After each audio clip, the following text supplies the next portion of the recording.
Hi guys, it's me, Terry of the Yarnjoy podcast. Welcome to Vlogtober, day 19. Okay, so for my mini project today, I kind of followed up, this is kind of following up from the little project that I did yesterday, which was the acorn. In fact, I still have it here, the little acorn. Anyway, still following Laura over at Happy Berry Crochet here on YouTube, her tutorials. I did the oak leaf and I pinned it out on this piece of foam because I was having a hard time holding it up to the camera. So maybe this way you can kind of get an idea what it looks like.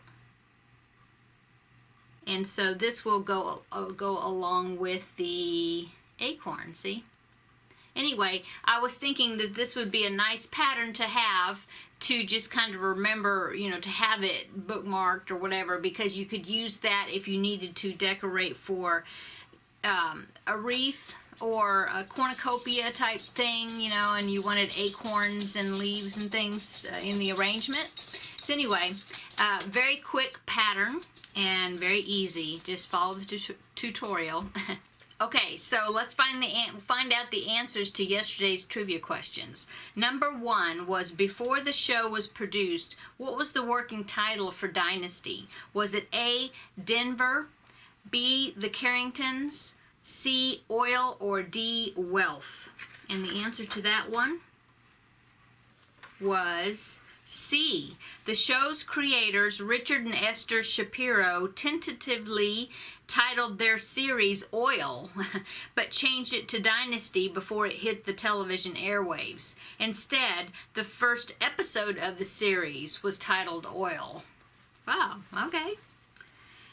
Okay, the next question from yesterday, number 2, was, who plays the patriarch of the Growing Pains family, Jason Seaver? Was it Alan Thicke, that was A, B, Michael Gross, C, Ted Danson, or D, Ted Wass?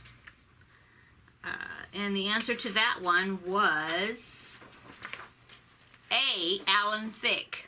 Although he was best known for his role on Growing Pains, Alan Thicke had quite a prolific and diverse career. He authored books, hosted game shows and reality shows, and composed the theme songs for Different Strokes and The Facts of Life. Wow. Okay, and then it said that he passed away in late 2016. Okay, and number 3 from yesterday was, which star was the youngest cast member on the Golden Girls? Was it A, Rue McClanahan, B, Betty White, C, Estelle Getty, or D, B, Arthur? And the answer to that one was A, Rue McClanahan. Rue McClanahan was about a decade younger, so 10 years younger than the other cast members. And Betty White was the oldest. Wow. And she's the one that's still living. Okay, so trivia questions for today.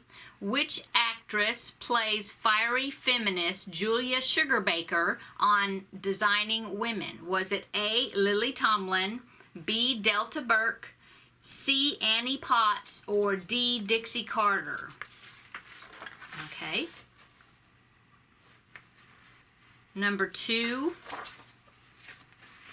On The Facts of Life, what is the name of Blair's cousin who makes several appearances on the show?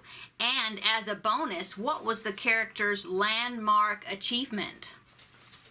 Okay. And then number 3 for today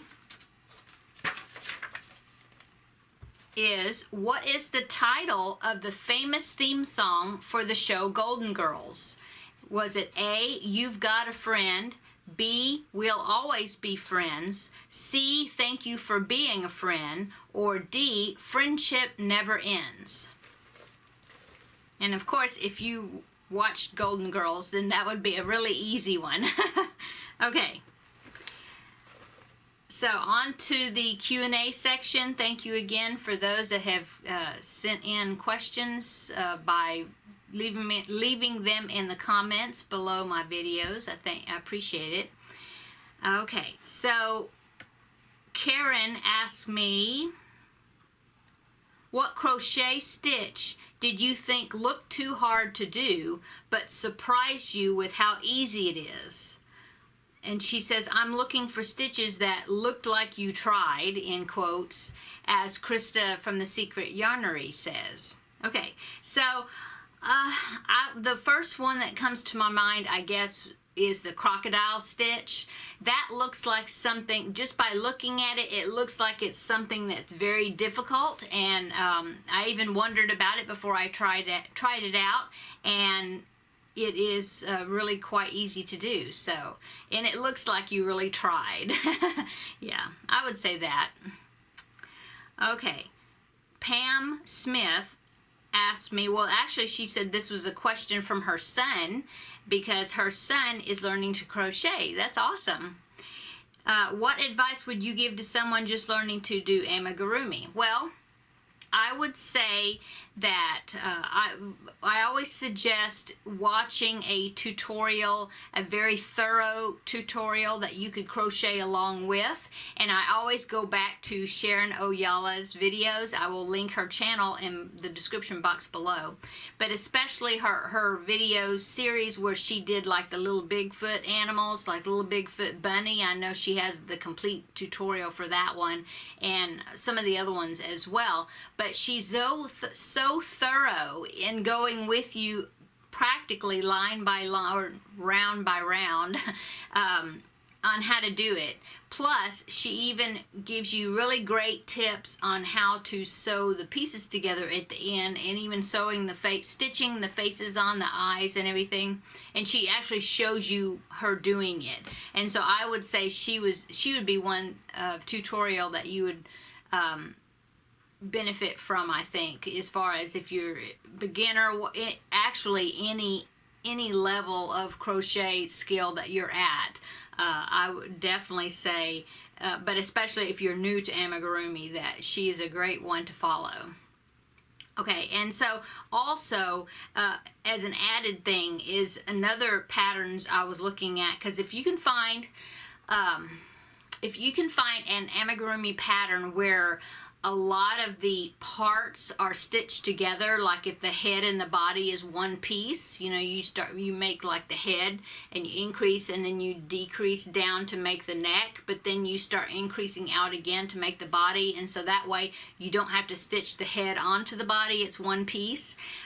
Those are real favorite patterns of mine.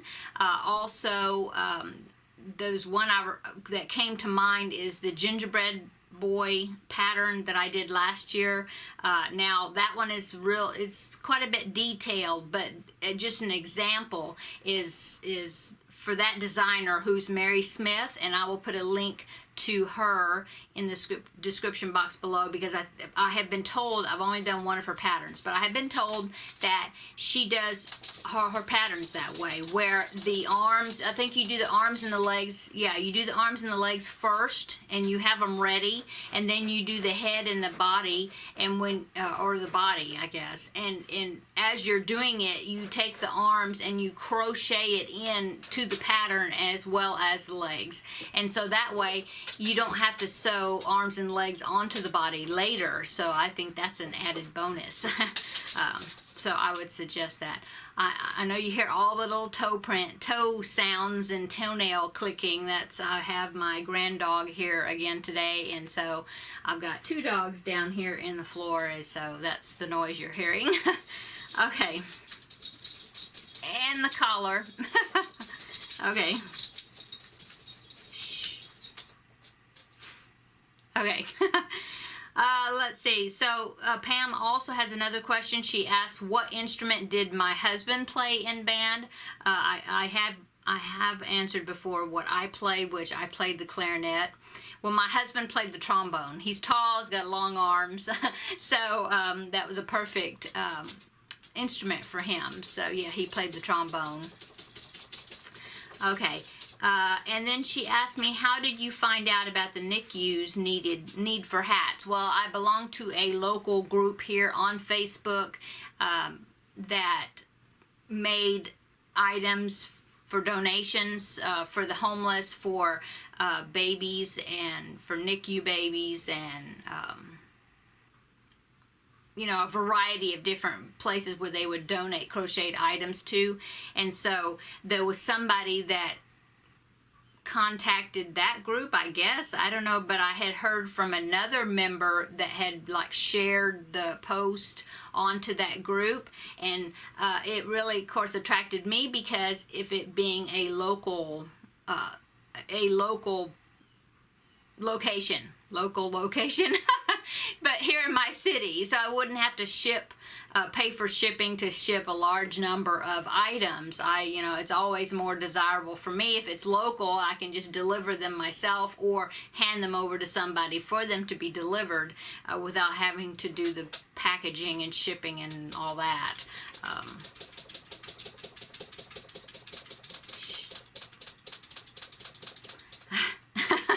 Okay, so that's how I heard from about those.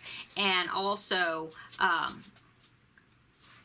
that brings me to her next question. She asked me, what are your plans for next year and the NICU? Well, this was my third time donating hats to this Halloween hat drive, and so I definitely want to continue doing that because I really enjoy doing it, and so I definitely want to do that. But from that, I was contacted by actually somebody I go to church with, and this lady and a couple of other ladies go once a week and volunteer at a place that I've heard of the place before. It's called Threads of Love, and it's here in San Antonio, my city, and I had heard of it before, and she had just wanted to let me know that they go once a week and volunteer, and if I would be interested in doing that. And I think that would be something fun to do and very fulfilling, you know, to do that. They go and they besides doing crocheting things, they also, if you have sewing skills, you can sew, you can cut out patterns while you're there. They make the little diaper shirts and things for the NICU babies, besides blankets and loveys and a whole wider range of things. And then they deliver to several area NICU hospitals in my area. And so I'm thinking that I would like to get involved with doing that even more this next year after we get all homeschooling done.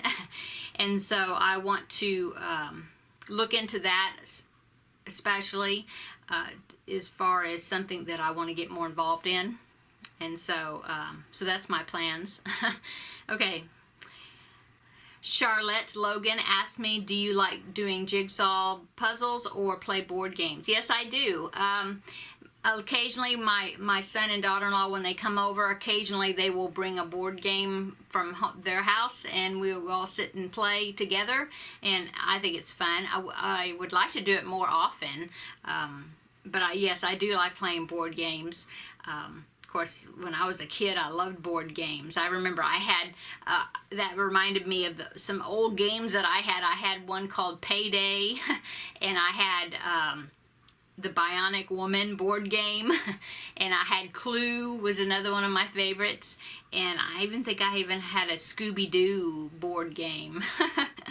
So, jigsaw puzzle, yes, when I was a kid, I did jigsaw puzzles quite a bit, and then when I first got married, I did, and then of course kids come along, and that kind of is difficult to do stuff like that. I haven't done a jigsaw puzzle in a while, although I have a really big one. It's no, not Snow White, but it's the Seven Dwarfs, and but I haven't put it together, but I should if I find the time.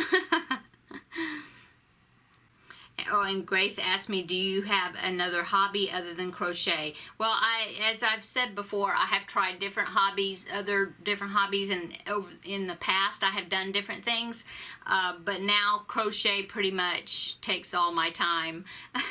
I do like to sew project bags from time to time. I like to do them, you know, one here or there for gifts or to include into swaps and crochet but craft swaps, carousels, whatever. So I would say sewing a little bit. I used to be a big reader, not that much anymore, but I really need to get back to it.